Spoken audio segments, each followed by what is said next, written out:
Hello बच्चों, अभी तक हम लोग टोटल 18 लेक्चर देख चुके हैं और एक दो लेक्चर में आई थिंक इलेक्ट्रोस्टैट फिनिश हो जाएगा, क्योंकि अब जैसे ही ख़त्म होगा तब हम लोग गॉसेस थ्योरम स्टार्ट करेंगे।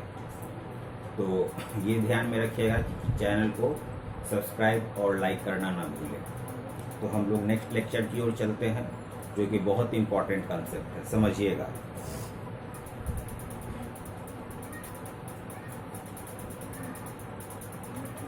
इंपॉर्टेंट कंसेप्ट ध्यान से समझिए, बहुत ही काफ़ी इंपॉर्टेंट है, बोर्ड के हिसाब से भी और कंपटीशन पॉइंट ऑफ व्यू से। मान लीजिए कि ये यूनिफॉर्म इलेक्ट्रिक फील्ड है E नॉट, एक पॉइंट ए है, दूसरा पॉइंट बी है, दोनों के बीच का डिस्टेंस d है। इलेक्ट्रिक फील्ड आपका यूनिफॉर्म है। तो हम लोग प्रीवियस लेक्चर में देख चुके हैं कि v final minus v initial जो होता है integration of E dot D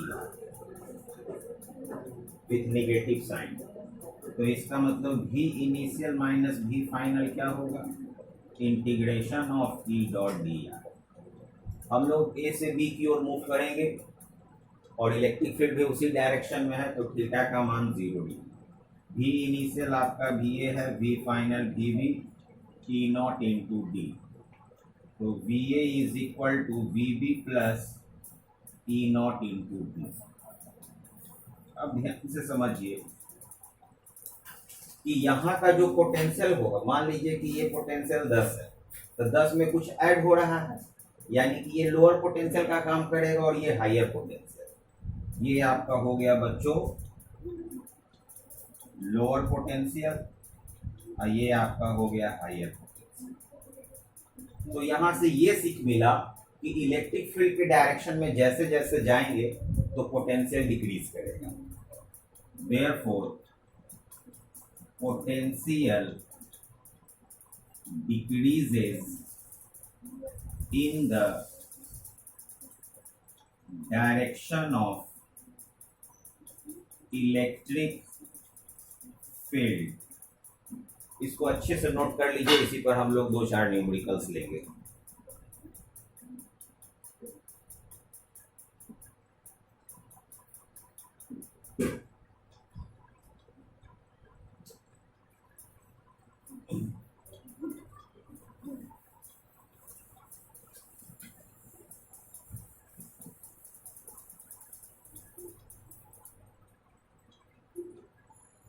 एक क्वेश्चन देखा जाए, मान लीजिए कि ये यूनिफॉर्म इलेक्ट्रिक फील्ड है E नॉट, ये कोई लाइन है ए बी और दोनों के बीच का डिस्टेंस है ए और बी के बीच का b।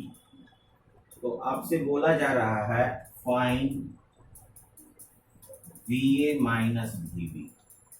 कैसे निकालेंगे बच्चों, जरा ध्यान दीजिएगा।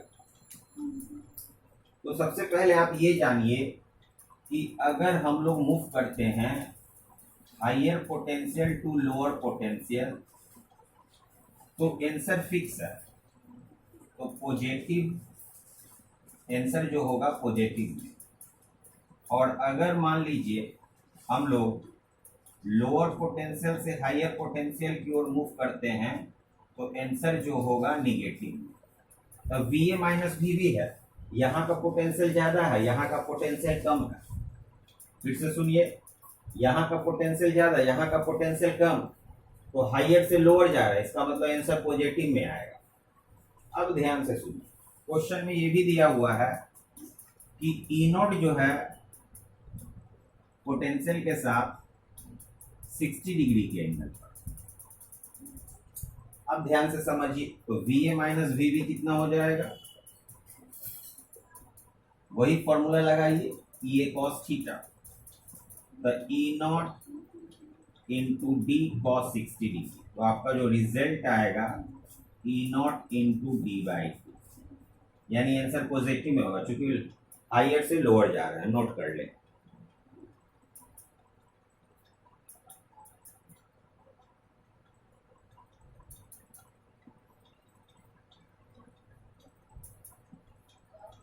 नेक्स्ट क्वेश्चन की ओर मूव करते हैं हम लोग।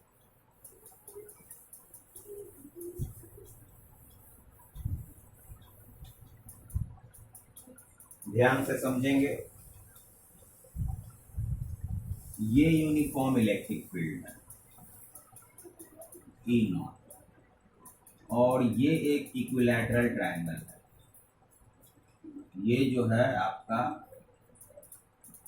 इक्विलैटरल ट्रायंगल दिख रहा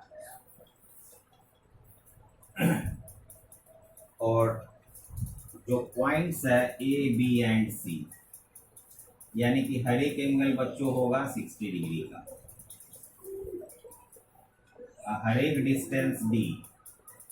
तो आपसे पूछा जा रहा है find first part v A minus we B, second part v B minus v C, third part v C minus we A. अच्छे से समझिए, क्वेश्चन एकदम सिंपल है। तो सबसे पहले ए से बी, यानी हम लोग इधर जा रहे हैं, इलेक्ट्रिक फील्ड इधर है, जहां हम लोग इधर रहे हैं इलेक्ट्रिक फील्ड इधर है, तो टोटल कितना एंगल बन गया 120। तो V A minus we B, तो V A minus we B कितना हो जाएगा ई नॉट डी। और जो एंगल बना है, एक वेक्टर इधर एक वेक्टर इधर, फील्ड इधर पोटेंशियल इधर बता रहा है, डी का जो हम लोग डिस्प्लेसमेंट ले रहे हैं इधर, तो कितना एंगल बनेगा बच्चों 120 डिग्री। cos 120 होता है -1/2, तो minus E naught into D by to. बिल्कुल सिंपल है। और हम लोग जा रहे हैं लोअर से हायर, इसलिए आंसर नेगेटिव में आया। सेकेंड पॉइंट, अगर हमको वी बी माइनस वी सी चाहिए, तो जा रहे हैं इधर डिस्प्लेसमेंट इधर फील्ड इधर, दोनों का डायरेक्शन सेम है, तो E not D cos 0 degree, तो E naught into D.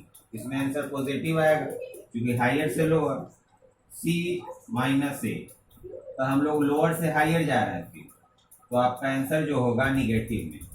Field का डायरेक्शन इधर है, जा रहा है उधर, यानी दोनों के बीच का एंगल, फील्ड और डिस्प्लेसमेंट के बीच का एंगल 120, तो V C minus we A, तो E naught into D cos 120 minus E 1/2, तो minus E naught into D by two. Note कर ले अच्छे से।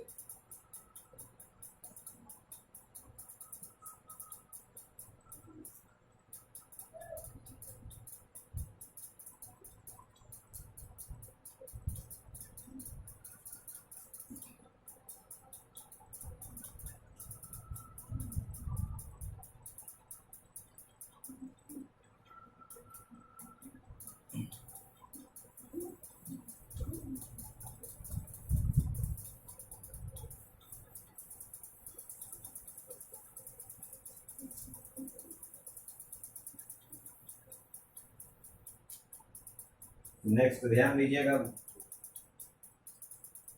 Equipotential surface.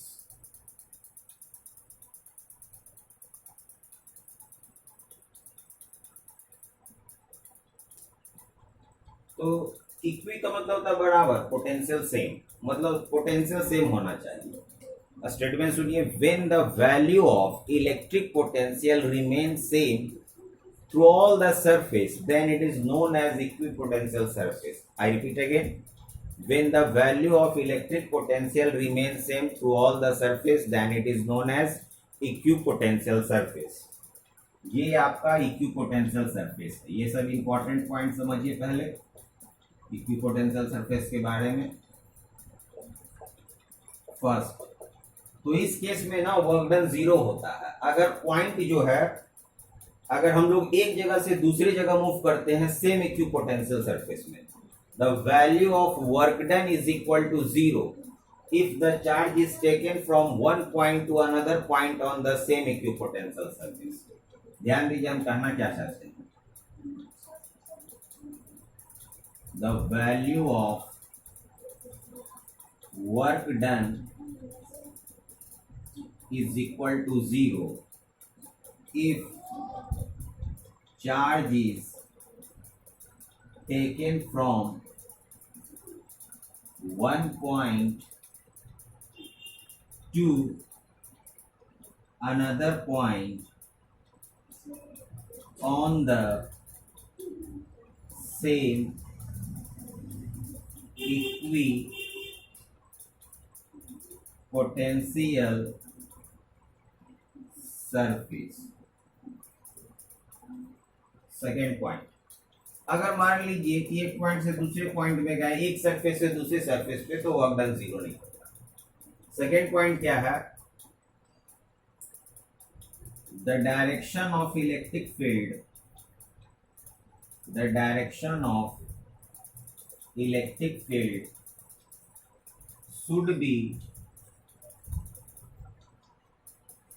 should be perpendicular to the equipotential surface and always from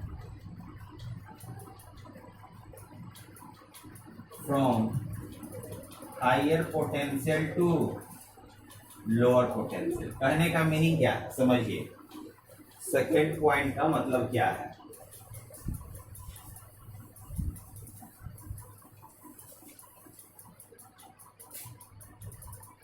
second point का meaning क्या है समझिए,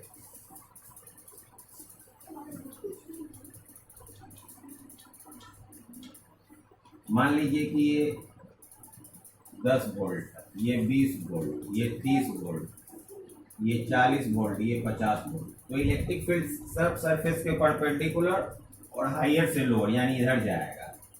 अगर इस पॉइंट पे हम लोग फील्ड डायरेक्शन देखना चाहें इस सरफेस पे फील्ड का, तो कुछ ऐसा जाएगा। ये आपका हो गया इलेक्ट्रिक फील्ड का डायरेक्शन और हायर से लोअर जा रहा है। अगर मान लीजिए सपोज कीजिए इस सरफेस पे लेना है,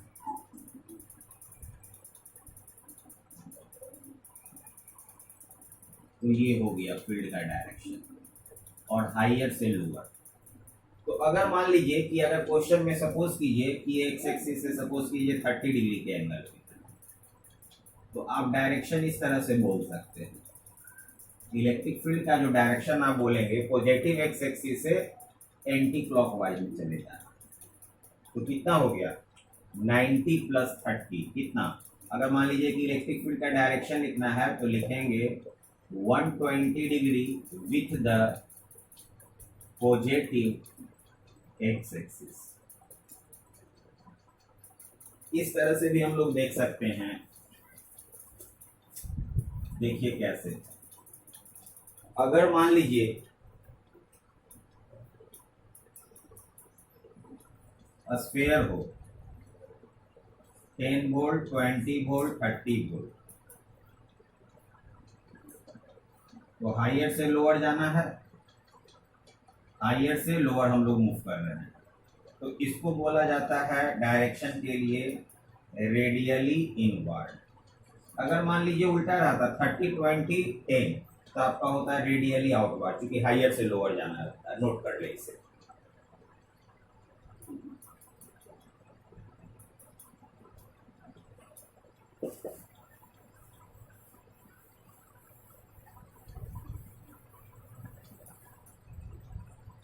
अब जब भी हम लोग को वैल्यू ऑफ इलेक्ट्रिक फील्ड चाहिए तो फॉर्मूला यूज कीजिएगा E = delta V by delta R, where delta V = potential difference between any two surface and delta R perpendicular distance